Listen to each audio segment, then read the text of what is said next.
They're usually in the driver's door or on the dash by the window. The state of Vermont gave Dan Close a second chance after he made a life-changing mistake. If you're an American citizen, you should have that right to vote, whether you're a felon or not. One of millions across the country who have the right to vote following a felony conviction, his on drug charges.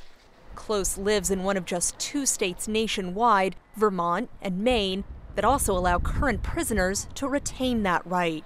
People take it for granted. You know, it's a right. And when any rights are removed, you feel it, you know it. But Vermont's progressive approach to prisoner voting rights isn't universally popular here. You pay a price. You've lost your freedom. 14 states restore felons' voting rights automatically upon their release from prison. That's how the process should work, says a former Vermont corrections officer. As soon as a person is reintegrated back into society and they're now a contributing member to society in a positive manner, I believe that they should have all of the rights. But that's not the case for Yoraida Gunipa. Her prison time on drug charges in Florida ended years ago, but she says she's still being punished. It feels like an endless sentencing.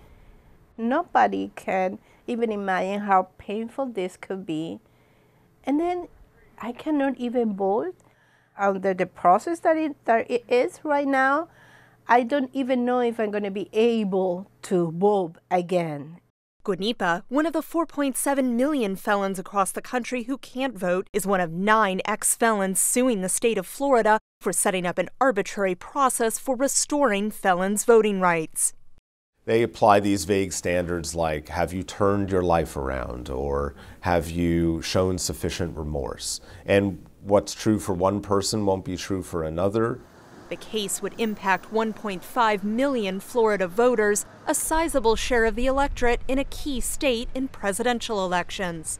Striking state-to-state disparities in restoring felon voting rights is part of a larger national debate over voter suppression in the run-up to a crucial midterm election.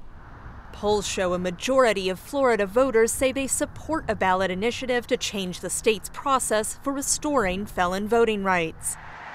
Back in Vermont, Close is looking forward to casting his vote in the midterm elections.